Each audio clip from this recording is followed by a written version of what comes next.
Yo sé de mucha gente que tiene grandes propósitos para esta cuaresma.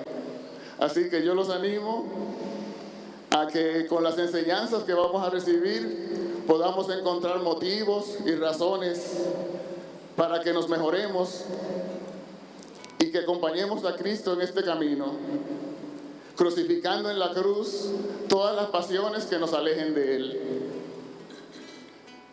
Quisiera recordar que este retiro es de alguna manera la continuación de lo que vivimos en Adviento. Recuerden que comenzamos a estudiar el credo y que tuvimos 3 extraordinarias prédicas que, dicho sea de paso, están grabadas aquí en DVD en muy buena calidad. Gracias a la tecnología las tenemos disponibles.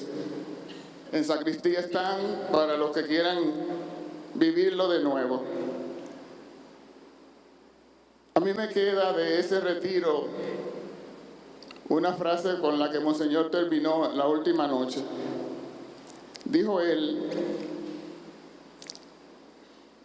que en el credo nos queda la certeza de que es mucho más que la declaración de las verdades de la Iglesia, sino que esas verdades pueden inundar nuestra vida y nuestro modo de vivir. O sea que dentro del credo podemos encontrar fortaleza y cosas que nos mejoran nuestra vida de fe y nuestra forma de vivir. Entonces, en ese retiro de Adviento, estudiamos el credo en la primera parte, como dice Monseñor, el credo ascendente, desde Dios Padre hasta se hizo hombre. Y en esta ocasión vamos a la parte, obviamente la parte de Pascua, que se refiere a la parte del credo donde dice, vamos a buscarlo acá. Voy a leer la parte del credo donde vamos a estudiar. Y por nuestra causa fue crucificado en tiempos de Poncio Pilatos. Padeció y fue sepultado, y resucitó al tercer día según las Escrituras, y subió al cielo, y está sentado a la derecha del Padre, y de nuevo vendrán con gloria para juzgar a vivos y muertos, y su reino no tendrá fin. La reflexión de hoy se titula, si con Él morimos, también con Él resucitaremos. Vamos a la parte fundamental de la noche. Invitamos a nuestro párroco y pastor, hermano y amigo, Monseñor Víctor Masalles. De camino iba Jesús a su calvario, llevando a cuestas todo mi pecado. Cada paso hacia aquel monte habría una herida, y la herida más dolía en el cansancio. Jesús me confesó que aquella tarde, en medio de todo ese sufrimiento, que al sentir aquel dolor decía mi nombre, y mi rostro aparecía en su pensamiento, que al llevar la cruz a cuestas, al caer y levantarse, solo pensaba en mí, en cada látigo hiriente y con espinas en su frente, solo pensaba en mí, con pies y manos clavados y una daga en su costado, solo pensaba en mí, y al alzar su vista al cielo y en el último suspiro, solo pensaba en mí. Jesús me confesó que aquella tarde, en medio de todo ese sufrimiento, que al sentir aquel dolor decía mi nombre, y su rostro aparecía en mi pensamiento, que al llevar la cruz a cuestas, al caer y levantarse, solo pensaba en mí, en cada látigo hiriente y con espinas en su frente, solo pensaba en mí, con pies y manos clavados y una daga en su costado, solo pensaba en mí, y al alzar su vista al cielo y en el último suspiro, solo pensaba en mí.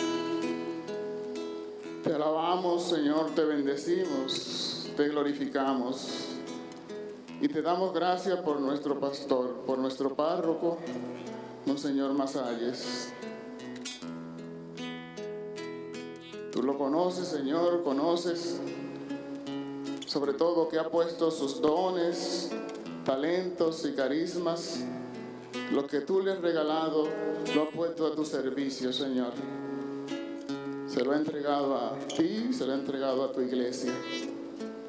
Te pedimos que los bendigas, que le des una unción muy especial del Espíritu Santo en esta noche, para que una vez más sea un canal limpio de tu mensaje para nosotros.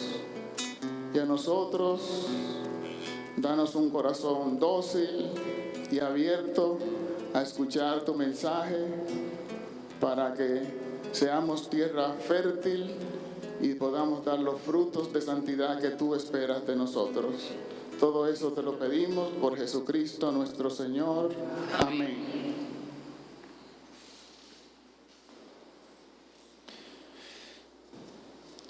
Mis hermanos y hermanas, muy buenas noches a todos.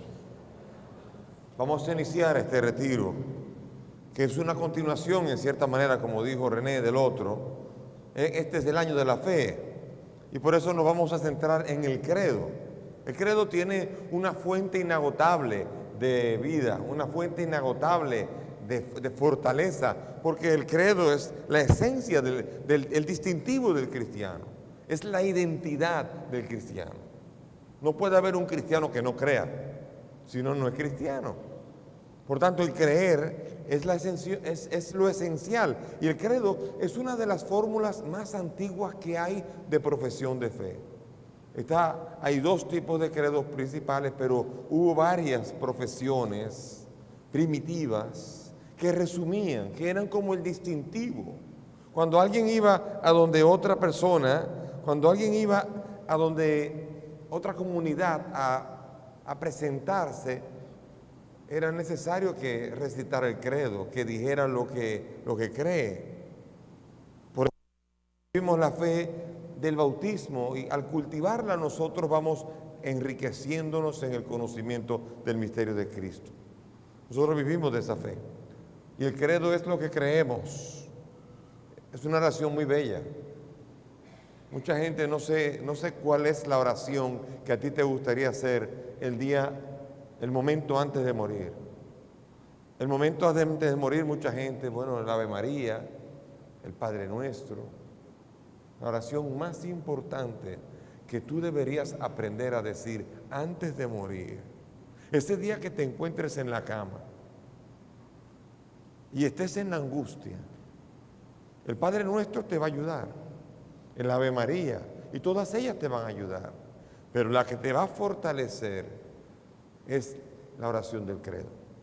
Esa es la oración que yo quisiera, si tuviera que morir, al menos que fuera yo conscientemente sabiendo que voy a morir.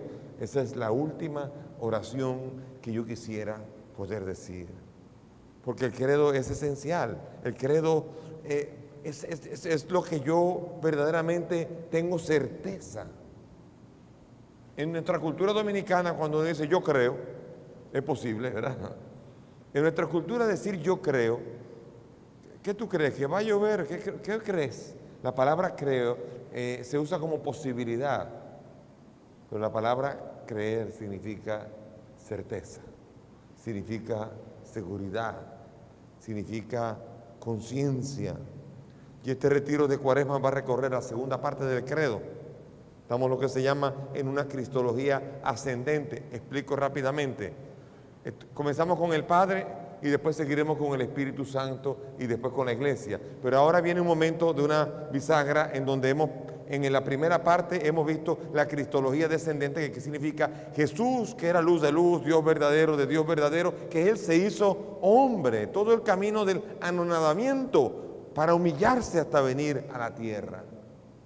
Y ahora vendrá todo el camino de Jesús, que muere en la cruz y que al morir en la cruz es glorificado y que vuelve a la gloria del Padre y que allí reinará por siempre con el Padre a su derecha. Todo esto es lo que se llama la cristología ascendente. Y entonces por esto ahora vamos a entrar en ello. Ahora, hay un detalle interesante. En medio de esas cristologías que yo he dicho, hay un espacio muy grande de tiempo. Fíjense bien. ¿Cómo acabamos en el retiro pasado? Se hizo hombre, o sea, nació, el momento de su nacimiento.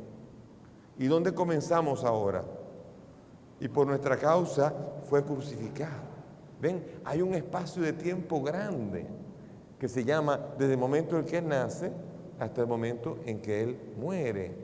Todo este tiempo es la vida pública de Jesús, la vida pública manifestada de Jesús. Y ¿por qué en esta no hablamos? Porque aquí no está la duda. La duda no está en lo que Él dijo, en lo que Él hizo. Eso no es un problema. Eso lo sabemos que ocurrió en la historia.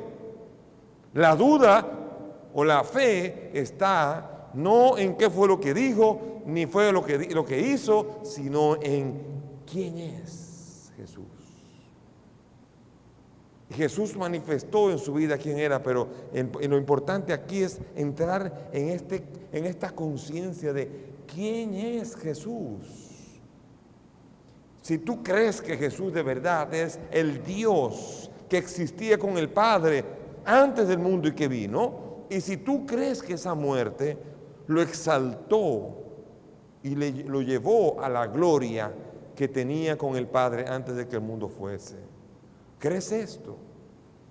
Uno ha sido habituado a decir, sí, yo creo esto, pero aquí tiene consecuencias muy importantes decir, yo creo. René nos acaba de leer toda esta parte y por nuestra causa fue crucificado en tiempos de Poncio Pilato. Padeció y fue sepultado y resucitó al tercer día según las Escrituras. Y subió al cielo y está sentado a la derecha del Padre. Y de nuevo vendrá con gloria para juzgar a vivos y muertos, y su reino no tendrá fin. Es muy denso lo que hay aquí. Hay mucha cantidad de material aquí para contemplar. Y por nuestra causa fue crucificado en tiempos de Poncio Pilato. Aquí hay dos cosas. Por nuestra causa. Y fue crucificado en tiempos de Poncio Pilato. Por nuestra causa significa aquí hay una especie como de, vemos a Jesucristo como un abogado que toma nuestra causa. ¿Cuál causa? La causa de nuestra realidad de pecado. Por nuestra causa no quiere decir aquí por culpa de nosotros, sino que quiere decir aquí por la causa nuestra. ¿Entienden? El abogado que toma nuestra situación y se hace cargo como abogado de nuestra situación. Por eso él dice Juan en la primera carta de Juan capítulo 2 versículo 1, hijos míos, les escribo esto para que no pequen, pero si alguno peca, tenemos a uno que abogue ante el Padre, Jesucristo el justo. Él es el abogado, Él es el que toma nuestra causa. En nuestro pecado uno pide ayuda a todo el mundo, ayuda, nadie toma nuestra causa. En nuestra situación de condición de pecado, nadie se ocupa de nosotros. Pedimos ayuda al haber fallado y nadie tiene nada que hacer para ayudarnos. Pero hay uno, Jesucristo, el que se hizo hombre, el que nació en Belén, el que vivió entre nosotros, ese tomó nuestra causa y asumió la cruz por nuestra causa. Asumió la cruz defendiendo nuestra causa, como dice el libro de las Lamentaciones, defendiste, Señor, mi causa y mi vida has rescatado. Lamentaciones 3:58. Defendiste mi causa. Eso es una profecía tremenda, en donde Jesús, al asumir la cruz, defiende mi causa. ¿Mi causa de qué? Mi causa de pecador, mi causa de indigente, mi causa de radicalmente necesitado de su intervención. Por eso es esencial. Es importante, además, por nuestra causa. Aquí es importante decir que nuestra causa tiene que pasar por una personalización. Cada uno tiene que aprender a decir, por mi causa. Cada uno tiene que personalizar la fe. Si bien es cierto que Jesús tomó nuestra causa, cada uno tiene fe en el momento que tiene conciencia que por su causa, pero mi causa, Jesús murió en la cruz. Por mi causa, por mi fe. Pablo lo dice claro, no vivo yo, sino que es Cristo que vive en mí. La vida que vivo el presente en la carne, la vivo en la fe del Hijo de Dios que me amó y se entregó a sí mismo por mí. Él sabe que se entregó por todos, pero él profesa la certeza personal. Su fe también tiene que tener la dimensión personal de saber que él fue por mí que murió. Como decía la canción al inicio, pensaba en mí. Cada uno tiene que decir esto. El que no sepa decir por mí, se queda en un personal por los demás. Porque nosotros somos nosotros cuando cada uno es yo. Cuando cada uno sabe decir yo. Y por esto es esencial. Y por eso, por ejemplo, ir a misa no es cuestión de complacer a nadie. ¿Cuántos maridos que van a la misa para complacer a la mujer? Si quiere, voy a misa. ¿Qué voy a ir a misa? La misa se va cuando usted quiera, cuando yo quiera. Cada uno tiene que ir a misa. Si no, usted no tiene la piedad. Usted lo que tiene es ganas de complacer a su pareja o a quien sea. El jefe a lo mejor que está allí en la misa. A veces hay que obligar, sí. Cuando la persona es inmadura, cuando la persona no sabe, no entiende, hay que obligarlo. Porque cuando la persona no entiende, hay un problema de que necesita, pero no sabe que necesita.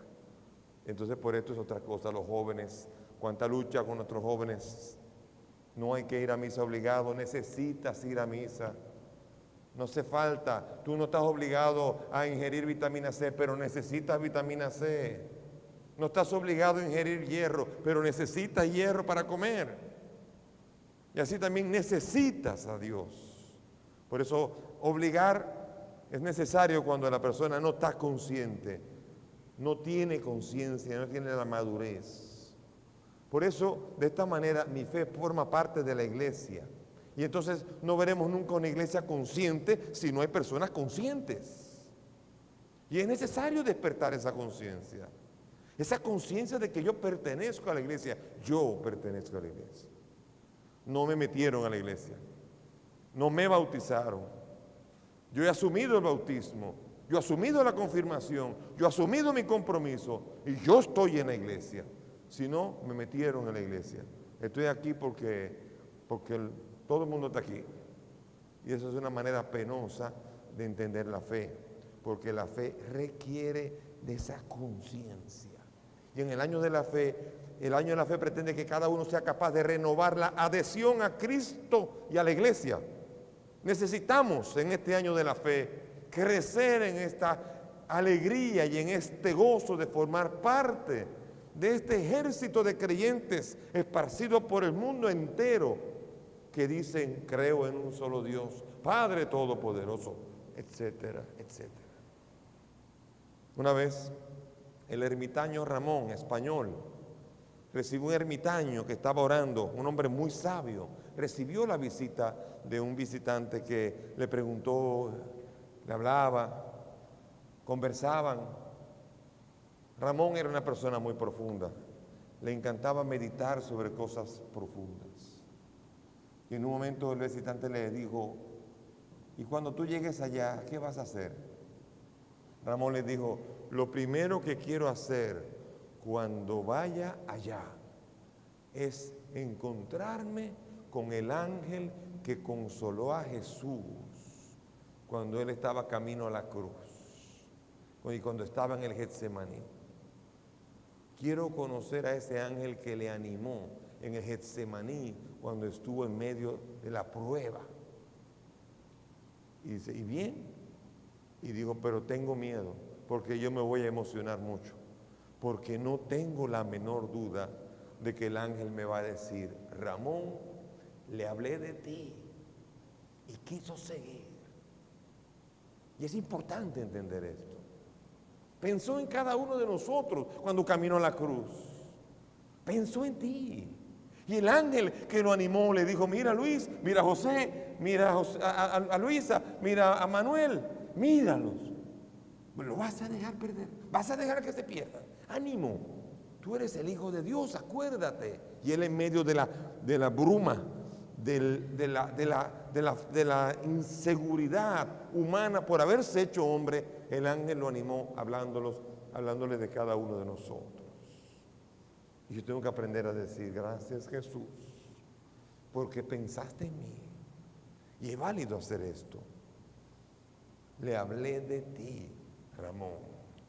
Nos habló. Y por eso es importante esa causa. Y segundo, fue crucificado en tiempos de Poncio Pilato. Vamos a ver aquí ahora a Jesucristo ya no como abogado, sino como víctima. Él, que es el abogado, él toma la causa, él toma el lugar, él toma la pena.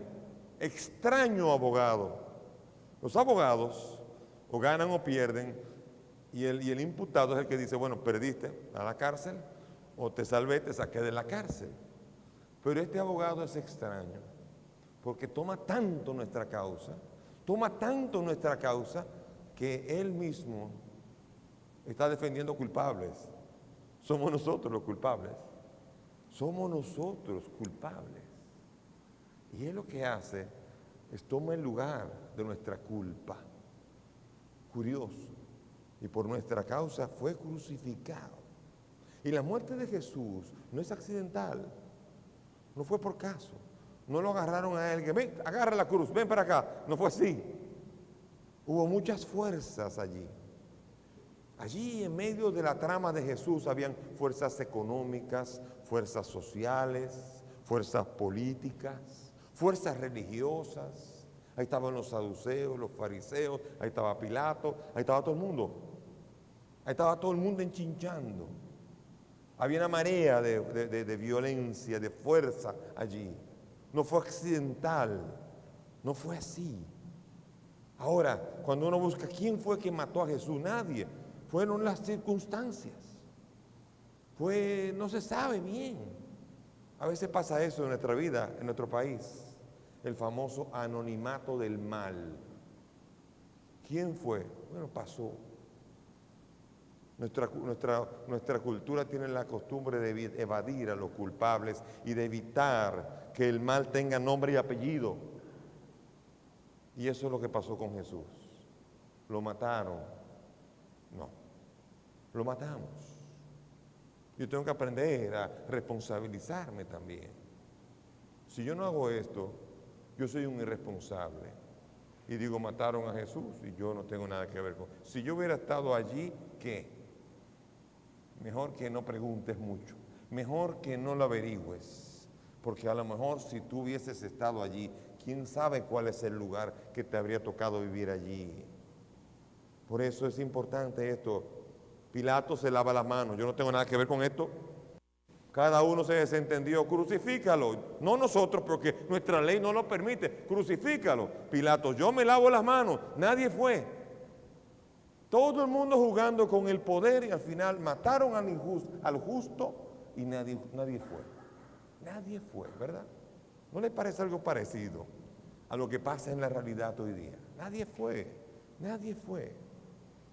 Señores, nosotros a veces tenemos la tendencia para evadir nuestra culpa, para que no se nos acuse adecuadamente, justamente, queremos evadir y poner nombres impersonales. No existe la delincuencia en este país, señores. Lo que existen son los delincuentes, para que sepan bien. La delincuencia no es algo que camina por allí. La delincuencia no existe existe el delincuente que tiene un acto delictivo. No existe la corrupción, existen los corruptos y los actos corruptos. Y tienen nombre y apellido y cédula. Tienen realidades concretas, tienen cara, tienen intenciones. No está en el aire la corrupción. Por ejemplo, la violencia intrafamiliar, este famoso tema ahora. No existe la violencia intrafamiliar, no es así en el aire. Existen los violentos, que tienen actos violentos con sus esposas. Eso es lo que existe en la historia. Después nosotros con los conceptos queremos llevarlo arriba y así nadie. Estamos combatiendo la campaña contra la corrupción, la campaña contra la delincuencia, una marcha contra la violencia intrafamiliar. Es tan fácil así. Es tan fácil no enfrentar los problemas. Es tan fácil dejárselo al anonimato del mal, dejarlo todo así en el aire. No existe el adulterio, perdónenme, no existe el adulterio. Existen personas casadas que se acuestan con otros que no son su mujer. Eso es lo que existe. Esa es la historia. El adulterio es un concepto. El adulterio no existe en el aire, ¿ven? Y así cada uno de nosotros podemos pegarnos. Ahora, ¿qué es lo que nos pega a nosotros? ¿Qué es lo que somos nosotros? ¿Dónde podemos nosotros tener la cuota de responsabilidad para saber en dónde estamos continuando crucificando a Cristo Jesús en nuestra vida? Porque lo estamos crucificando. Cada vez que hay un adúltero que comete adulterio, seguimos crucificando a Cristo. Cada vez que hay un corrupto que comete un acto de corrupción, seguimos crucificando a Cristo. Son seres históricos que no se pueden separar de sus acciones. No podemos separar el pecador del pecado, de su acto pecaminoso. No podemos hacerlo, porque eso fue lo que crucificó a Cristo y lo sigue crucificando todavía. Por eso es comprometedor denunciar, darle nombre y apellido. Es un lío. ¿A quién le pasó eso? A Juan Bautista. No te está permitido tener esa mujer porque no te pertenece.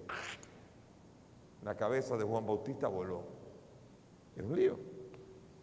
Darle nombre y apellido y poner las cosas como son. Es peligroso, es comprometedor. Por eso es más cómodo quedarnos en ese anonimato, para que nosotros no tengamos que responsabilizarnos ante cómo enfrentar la situación para que nuestro país sea un país decente, lleno no de corruptos, sino de gente honesta. No que venga la honestidad, sino los honestos. No venga la bondad, que vengan los buenos. Que no venga la justicia, que vengan los justos, con actos de justicia, de bondad. Hace falta eso, pero para eso hace falta vencer el mal, como dice San Pablo, a fuerza de bien, a fuerza de actos de bondad. Por eso es importante. Yo conocí una vez, fue duro para mí, conocer a un sacerdote que conviví con él, un sacerdote colombiano, de los padres paules. Estuvo estudiando allá. No pudo acabar sus estudios. Después de 2 años estudiando, le interrumpieron el estudio y tuvo que ir a su país. Tuvo que ir a una región donde estaba el narcotráfico. Y él sabía lo que iba. Él sabía a lo que tenía que enfrentar. Y recuerdo que oramos por él. Hicimos oración por él. Él pidió. Y varios sacerdotes hicimos oración por él. Y se fue. Tuvo la valentía de ir. ¿Saben lo que pasó? A este hombre le cortaron las piernas, los brazos, lo descuartizaron, lo metieron en una funda y se lo dejaron en una funda en la puerta de la casa de su madre. Ese fue. Y para mí me llamó la atención ver a un mártir, haber conocido a una persona que sabía lo que iba, sabía lo que tenía que enfrentar. Porque enfrentar significa que te corten la cabeza, que te crucifiquen, significa meterse en problemas. Y tenemos que cuestionarnos ahora si es mejor dejarlo así o si somos capaces de preguntarnos qué hay que hacer, sobre todo más que nunca en tiempos como los actuales en la República Dominicana, donde las cosas es necesario que se enfrenten de cara a cara. Eso es Cuaresma, porque Él se hizo hombre, fue crucificado en tiempos de Poncio Pilato, en una situación concreta. No murió porque sí, murió porque habían fuerzas un mundo pecador. El pecado está organizado, el crimen está organizado, tiene toda su organización. Y por eso es importante entender que el mundo pecador tiene ya sus estructuras y no acepta los perturbadores, no aceptan, los detesta, los odia, los saca del medio a través de la difamación, del descrédito o la muerte si es necesario. El mundo pecaminoso no acepta que alguien perturbe. Por eso todo el mundo callado y que todo siga igual y que todos sigan el reino de Satanás. ¿Sí o no? Es esa la tentación, doblegarnos ante el mundo que le pertenece a Satanás y adorarlo a él, como decíamos nosotros en la última lectura del domingo ante la tentación, segunda tentación. Si te doblas y me adoras, entonces todo esto será tuyo. No te meterás en problemas.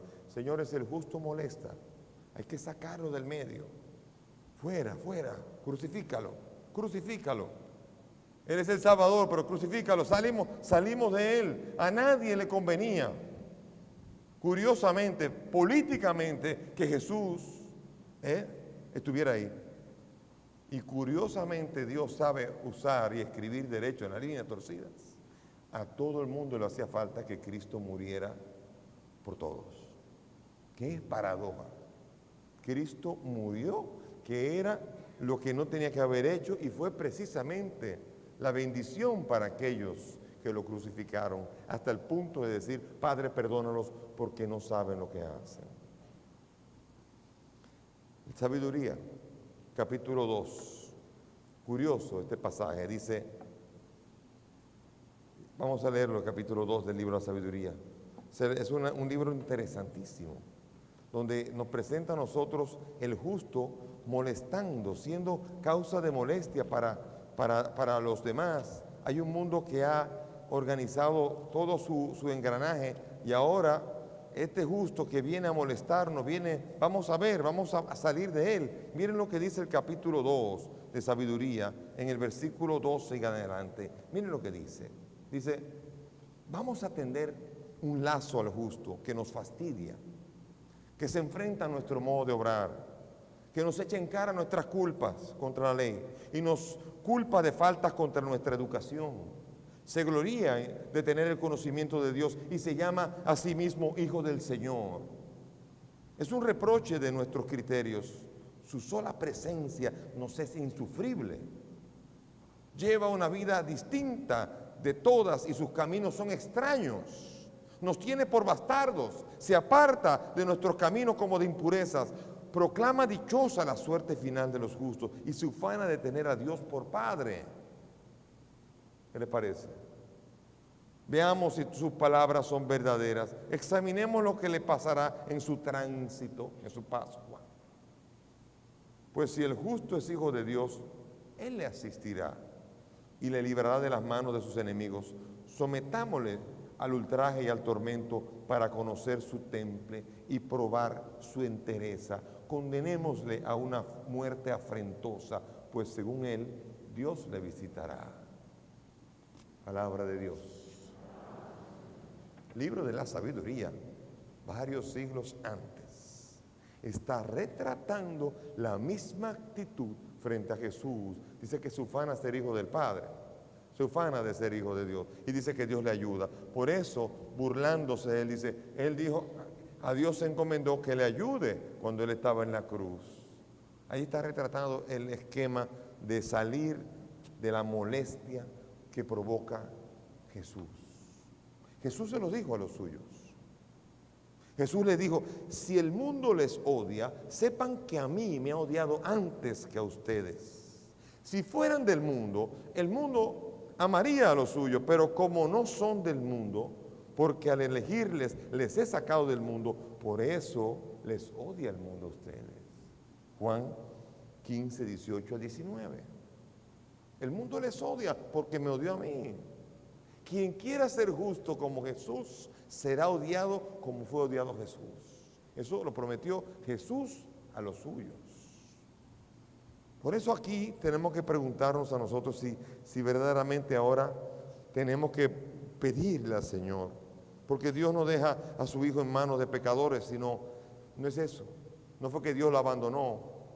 Fue que Dios amó el mundo, acuérdense, de tal manera amó Dios al mundo que dio a su Hijo único para que todo el que crea no se pierda, sino que tenga la vida eterna. Entregó a su Hijo por amor al mundo, no porque se lo quitaron al Padre, lo entregó por amor al mundo.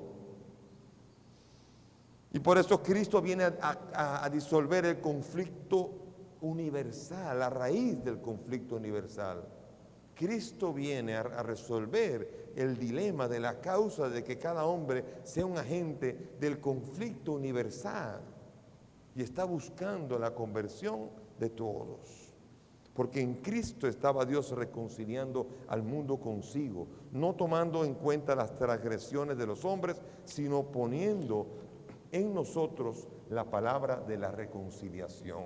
Segunda de Corintios 5:19. Se solidarizó con una humanidad indigente, se solidarizó con una humanidad que necesitaba radicalmente de Él.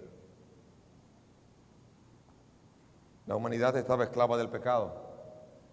Y dice la palabra en 2 Corintios 5:21, a quien no conoció pecado le hizo pecado por nosotros para que viniésemos a hacer justicia de Dios.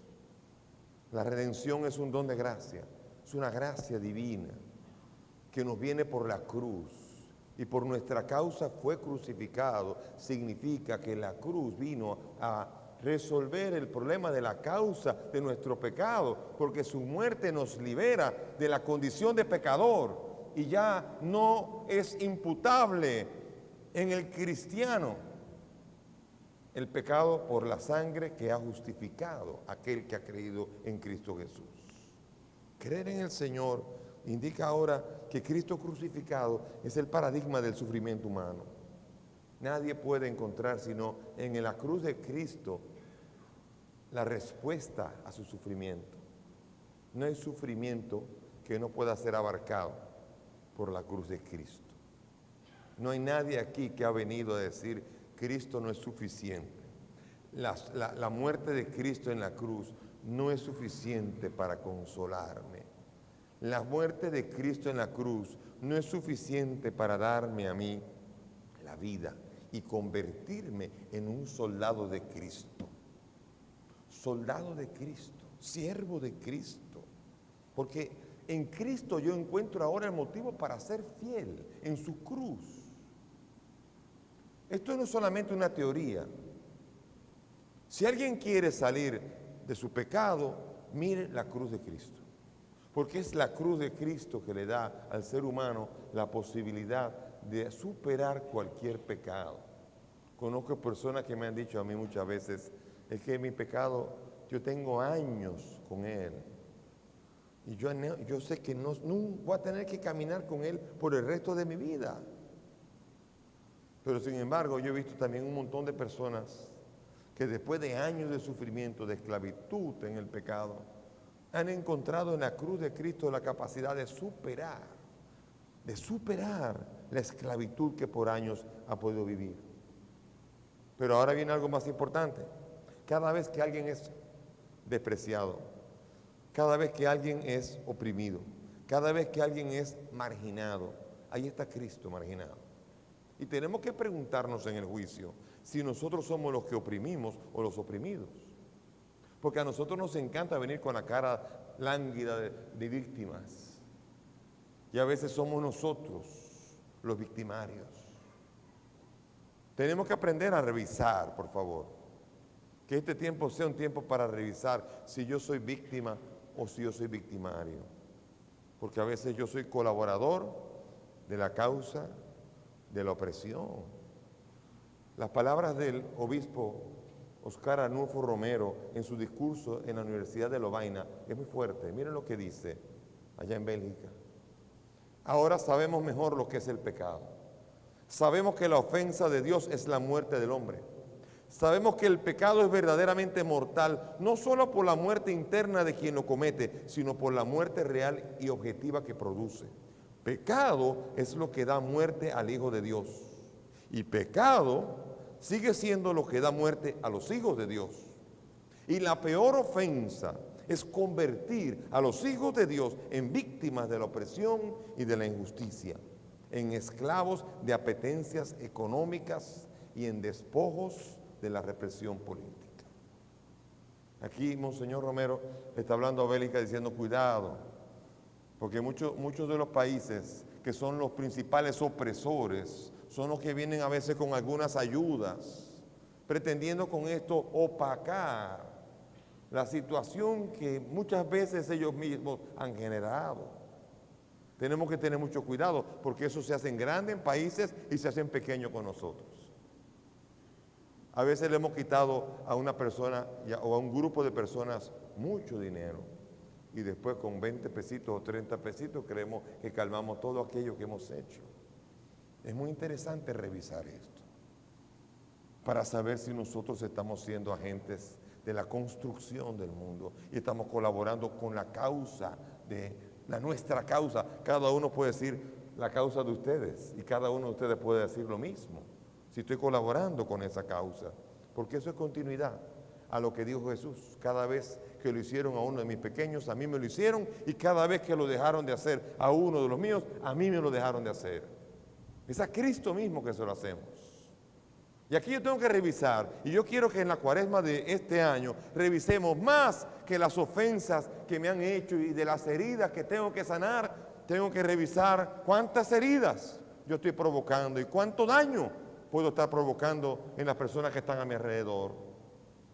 Porque si no, yo no formo parte de la causa de Jesús, la causa por los hombres de morir en la cruz y de sacrificarse para que tengan vida. Y eso se aplica en la familia, ¿eh? Eso se aplica en cada vida familiar, en la vida de la pareja, en todos los ámbitos de la realidad humana. Una empleada doméstica, me acuerdo yo hace varios años, no se me olvida esto, en una casa pudiente. Esa empleada doméstica ganaba 6,000 pesos al mes. Tenía ella que pagarse su propio pasaje, imagínense. Claro, no ahora, hace unos años, era un poco menos, pero 6,000 pesos francamente era una miseria. Esa era la mujer que cuidaba a sus hijos. Esa era la mujer que le cocinaba la papilla, y esa era la mujer que cuidaba de los niños que tanto amaba, de las cosas, de las criaturas que más amaba, sus hijos. Un día en el patio se soltó el perro, conocidísimo porque era un perro fiero, y fue a marcharle a la criatura, al niño, cerca de 4 o 5 años. La sirvienta abrazó al niño y el perro le marchó a la sirvienta y dejó a la sirvienta prácticamente desbaratada, que tuvieron que llevarla al hospital. De allí la familia tuvo la dignidad de llevarla a un hospital público, allí la cuidaron, allí pagó los 3 pesos que había que pagar, y de ahí la llevaron para la casa para que descansara, y después de allí ella se quedó allá en la casa, en su casa. Y uno se pregunta aquí la nobleza que hay en los crucificados. A mí me llama mucho la atención los pobres y los crucificados, la nobleza que hay en muchos de los nuestros, en muchas de nuestras gentes a las cuales nosotros tratamos como si fueran menos que personas, pero son capaces de dar la vida y de arriesgarla por nosotros. Esos crucificados nos enseñan a nosotros verdaderamente la nobleza de Cristo Jesús. No le tomes en cuenta nuestros pecados. Hay muchos crucificados que somos nosotros los que les ponemos los clavos. Y yo no digo a este nivel tan dramático como este. A veces los clavos son más sutiles, pero siguen siendo clavos. Por eso hay que examinar, en este caso, cuando estamos hablando de la causa de Jesús, si yo estoy en esa causa de verdad o no. Porque eso es tener fe. Yo no puedo decir que tengo fe en que Cristo murió por nosotros, por nuestra causa, fue crucificado y que yo sea parte de los que crucificamos a Jesús. Tener fe significa formar parte de los que caminamos junto al Señor. Es muy importante esto, porque la pasión es un argumento que no es para resignarse. Mucha gente utiliza la pasión como, ay Señor, tú sufriste más que yo, así que esto me consuela a mí. La pasión es un signo de amor. La pasión es un signo que quiere decir a que está sufriendo, Cristo, tú moriste por mí, eso quiere decir que me amas, quiere decir que me acompañas, me levantaré y seguiré adelante. La cruz es ánimo, la cruz no es resignación. La cruz no es simplemente para echarse a muerto. La cruz es motivo para yo también caminar hacia la cruz. El que quiera seguir en pos de mí, que tome su cruz y me siga. La pasión de Cristo, Dios no la quiso. ¿Ustedes creen que Dios quiso que Jesús muriese en la cruz crucificado? No, no lo quiso. No lo quiere Dios. ¿Por qué? Porque Él murió por el pecado, por causa del pecado. Ahora, Él sí fue capaz de ser fiel, a pesar del pecado del hombre. Eso es lo que tenemos que entender bien, para que nosotros podamos no comenzar a justificar todas las cosas diciendo, todo ocurre para algo. Esa es la palabra, la mala palabra más fuerte que yo he oído en cientos de mensajes que yo escucho y de estos PowerPoint que yo recibo, donde nada, no te encuentras a nadie si no es por algo. Todo ocurre por algo, todo ocurre por algo. Si tú explotas a una persona, ocurre porque tú eres un pecador.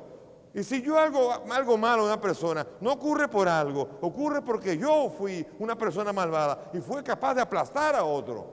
Eso es lo que pasó, no por algo, por mí. Personas, no cosas. No hay corrupción, hay corruptos. No hay violencia, hay violentos. Y tenemos que aprender a poner nuestro pecado en su justa medida y afirmar.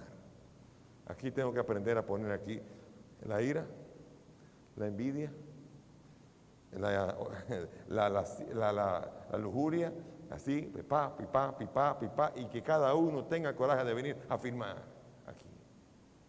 Y no sigamos en el anonimato. No sigamos con la cabeza agachada, diciendo nadie se da cuenta, así que no ha pasado nada. No es así. El plato se rompe, aunque nadie sabe quién fue que lo rompió. Y un hijo de Dios sufre, aunque nadie se dé cuenta de quién fue el causante. Por eso tenemos que aprender a responsabilizarnos en esta situación para que yo pueda venir a encontrar en la fidelidad, a pesar del sufrimiento, el triunfo de Cristo Jesús en mi vida.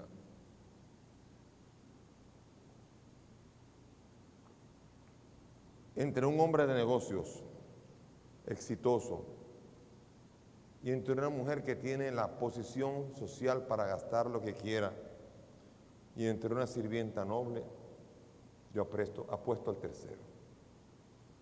Es el reflejo de Cristo.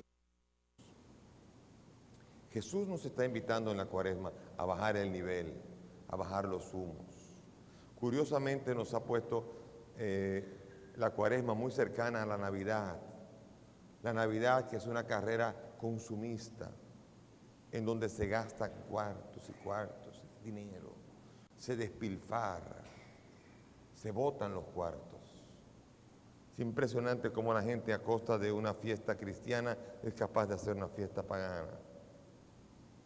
Una persona me decía a mí que dejen a los cristianos que hagan la Cuaresma, pero que no se metan con los que no quieren hacerla. Pero los que no quieren hacerla quieren vivir una Semana Santa como si tuvieran a alguien que hubiese muerto y resucitado. ¿Por qué los que no creen no siguen trabajando entonces? Porque es una fiesta de fe, no son vacaciones. Estamos llamados a celebrar a Cristo muerto y resucitado, no a coger vacaciones y a salir fuera del país y a comenzar a dar vueltas, a comenzar a gastar dinero. No es a eso, a enseñar bikinis y etcétera, etcétera. Hasta las cristianas, no se crean. Y es importante entender esto. ¿Cómo preparar una Pascua en donde yo puedo estarme preparando para una carrera consumista? ¿Dónde pasarás la Semana Santa? ¿Cuántos han planeado esto? ¿Cuántos han dicho yo me quedo? ¿O cuántos han dicho esta vez vamos a ir ¿a dónde? ¿A dónde vamos a celebrar? ¿A dónde vamos a salir nosotros? ¿A dónde vamos a evadir la cruz, la muerte, la resurrección de Cristo y lo que eso implica para mí? Es necesario que nosotros aprendamos a entender que en nuestra condición tenemos que aprender a caminar junto con Cristo en la cruz. Padeció y fue sepultado. Padeció. Todo no fue solamente crucificado, en la cruz padeció, en la cruz allí sufrió, encontró el dolor, encontró la experiencia del abandono. Dios mío, ¿por qué me has abandonado? A encontrar, tengo sed.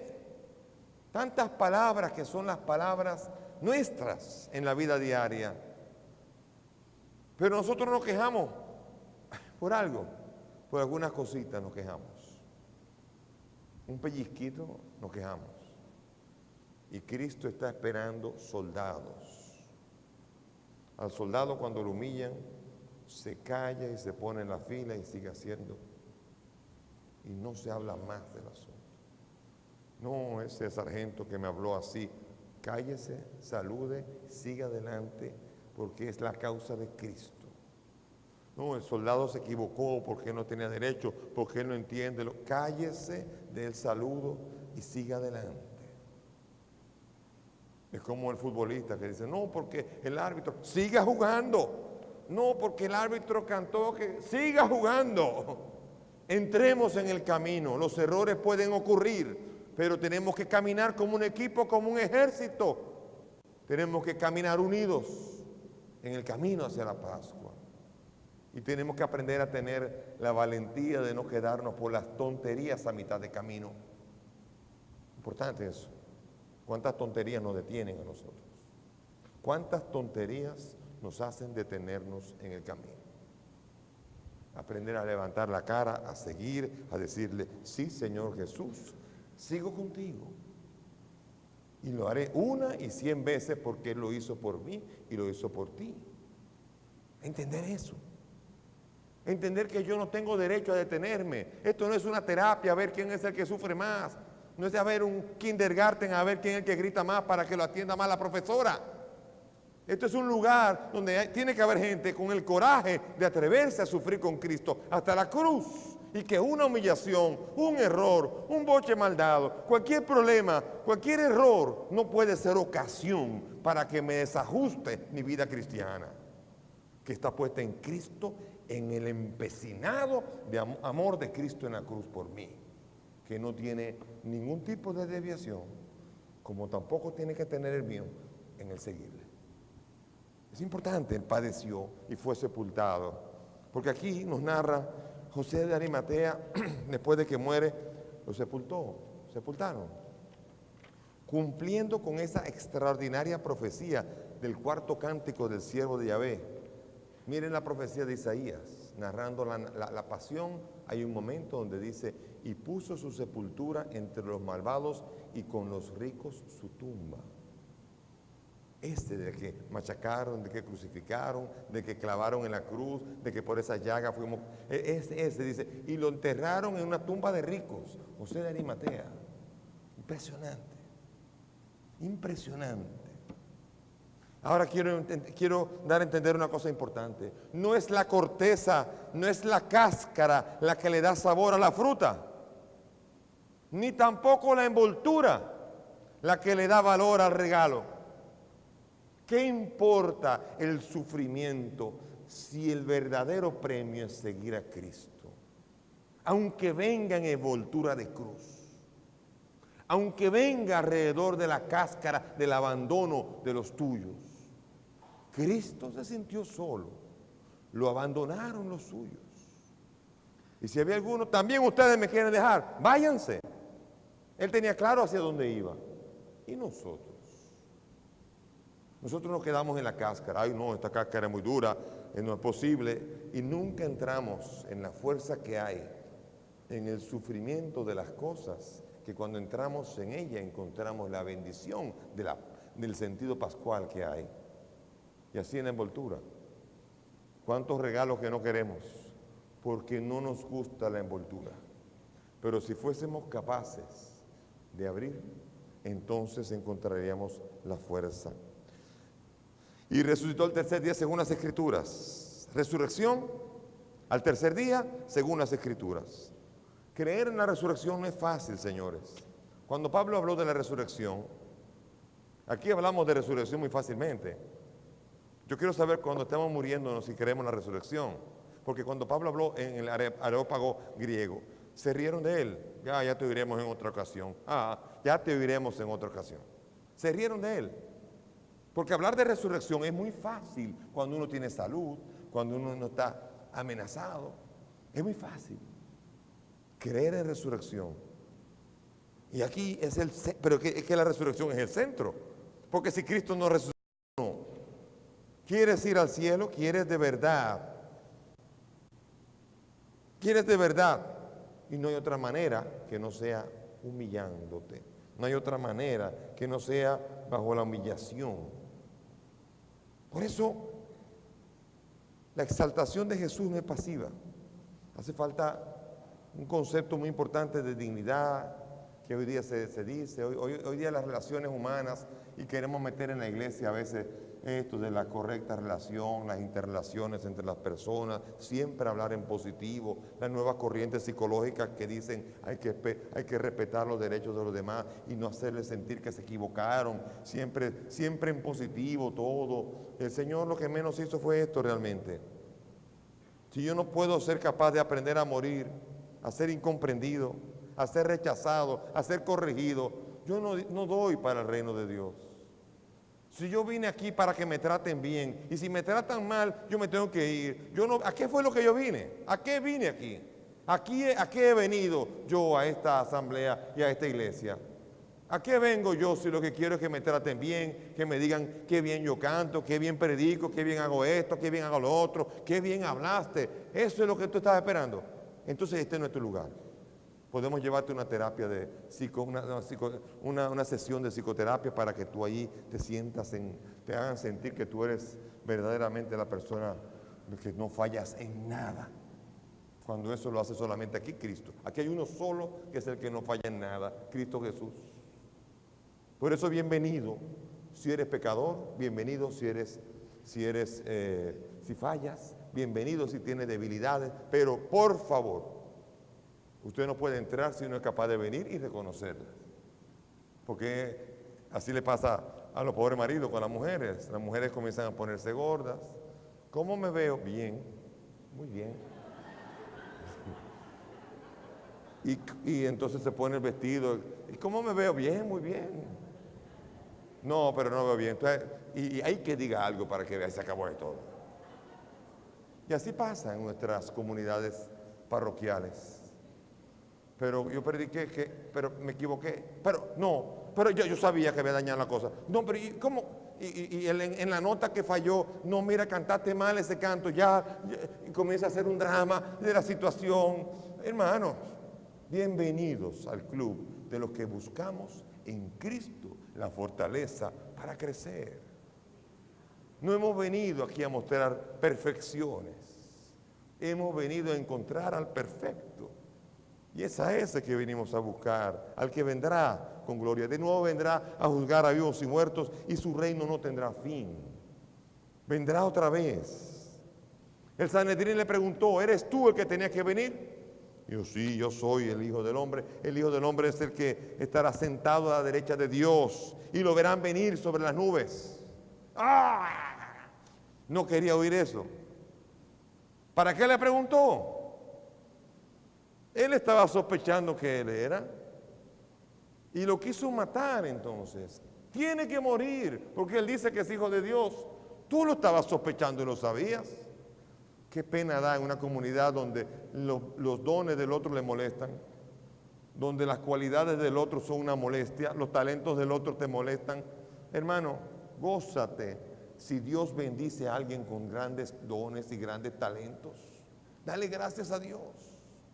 No te pongas de mojigato y no te pongas en contra de la obra de Dios. He aquí que en las nubes el Hijo del Hombre venía, como un hijo de hombre vendrá, y se le dio el imperio y el poder, dice Daniel 7, sobre todos los pueblos y naciones, y su imperio es un imperio que nunca pasará, y su reino no será destruido jamás. Él vendrá a juzgar a vivos y muertos. Eso forma parte de la predicación primitiva. Pedro dijo esto.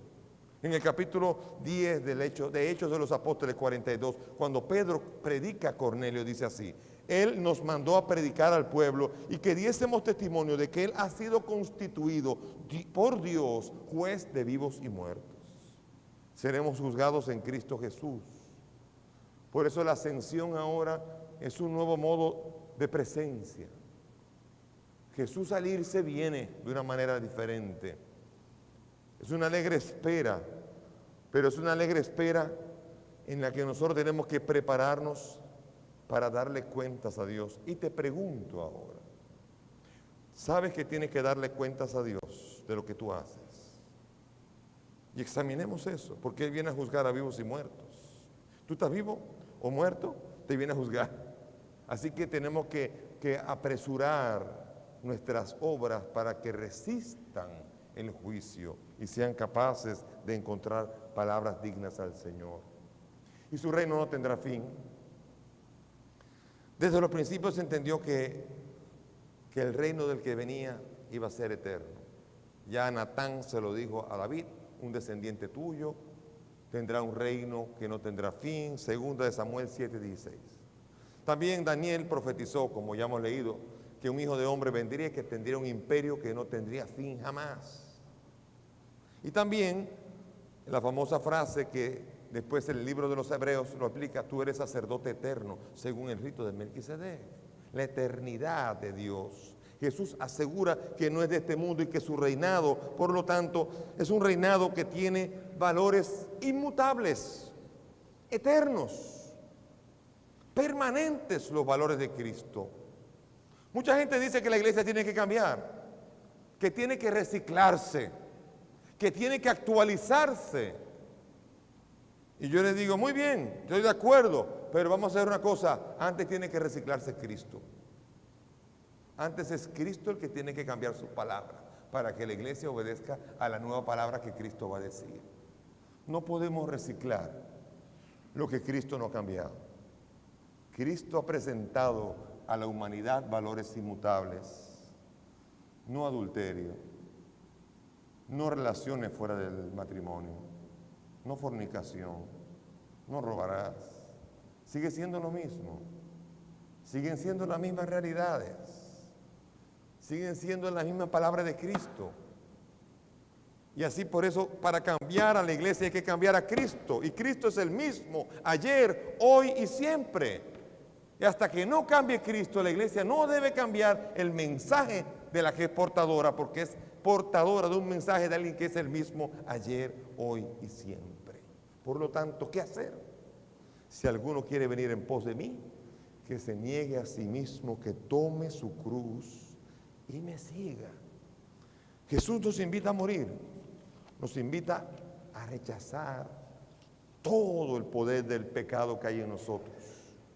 Y promete, como lo dijo Pablo en la segunda carta a Timoteo, capítulo 2, versículo 11: si hemos muerto con Él, también con Él viviremos para siempre. Para terminar, te pregunto: ¿a qué quieres morir tú? ¿De veras quieres morir? Porque hay mucha gente aquí quizá que ha venido y que no quiere morir. Se quiere ir con el mismo pecado con el que llegó. Quieres ser de la milicia de Cristo. Pues tu jefe es el párroco. Te guste o no te guste el párroco. Tu jefe es el obispo. Te guste o no te guste el obispo. Tu jefe es el papa. Te guste o no te guste. Y tú formas parte de la milicia de Cristo. Y si tú quieres hacer tu camino, lo puedes hacer, pero no formas parte de la milicia de Cristo. Tenemos que entrar en el camino de la fuerza de la unidad, pidiéndole al Señor la fuerza para hacer el camino de resucitar, solamente cuando somos capaces de darle muerte al pecado que hay en nosotros, a las pasiones que hay en nosotros. Que el Señor nos ayude. Con los brazos abiertos el Señor nos recibirá. Si somos capaces de hacer el camino pascual, es el mismo Señor que nos recibirá ya, con lágrimas en los ojos, con los brazos abiertos, agradeciéndonos el coraje de atrevernos a morir en Él, porque habremos resucitado con Él y estaremos con Él para siempre. Bienvenidos a un camino de muerte, porque es el único camino que lleva a la vida. Amén.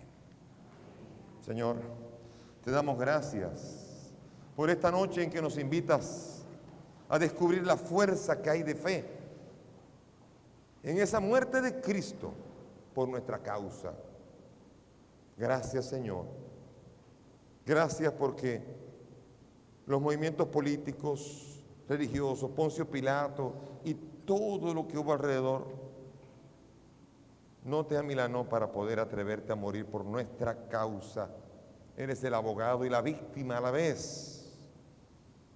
Y al tercer día resucitaste para que nosotros podamos también tener esperanza. Tienes un reino que no tendrá fin jamás. Has sido exaltado a lo más alto y elevado del universo. ¡Qué belleza, Señor! De ahí viniste y allí volviste. Se cumplió aquello de Padre, glorifícame con la misma gloria que tenía contigo antes de que el mundo fuese. Juan 17:5. Gracias, Señor, por tu muerte que nos invita a nosotros a morir contigo para ser tus discípulos, tomar la cruz para poder ganar la vida eterna. Gracias por tu amor, gracias por tu coraje. Danos de ese coraje por la fuerza de tu Espíritu. Amén. Me viene a la mente una frase: si quieres que Dios te tome en serio, tú debes tomar en serio a Dios. Nos retiramos esta noche a la casa y yo me quedo con la ilusión de que sigamos meditando y que estas palabras hagan vida en nosotros. Gracias por la presencia de todos aquí. Gracias al coro. Gracias a Monseñor por su reflexión. Y nos vemos mañana de nuevo a las 7:30 con la segunda reflexión. Bien, gracias. He visto una gran cantidad de personas y doy gracias al Señor por esto. Les imparto la bendición para irnos a la casa con el mayor silencio en la medida de lo posible y meditar sobre el credo. El credo tiene tanta fuerza. Me dieron un pedazo muy grande, un fragmento muy grande. Mañana estaremos meditando sobre el Espíritu Santo. Creo en el Espíritu Santo. Padre Israel nos va a venir con una hermosa reflexión donde vamos a ir descubriendo cómo ahora Él, que fue exaltado, qué fuerza necesitamos para que también nosotros, junto con toda la iglesia, caminemos hacia donde Él está para siempre. Así que les imparto la bendición y mis más sinceros deseos de que tengan una feliz noche. El Señor esté con ustedes. Y que la bendición de Dios Todopoderoso, Padre, Hijo y Espíritu Santo, descienda sobre todos ustedes y permanezca para siempre. Gloria in excelsis Deo.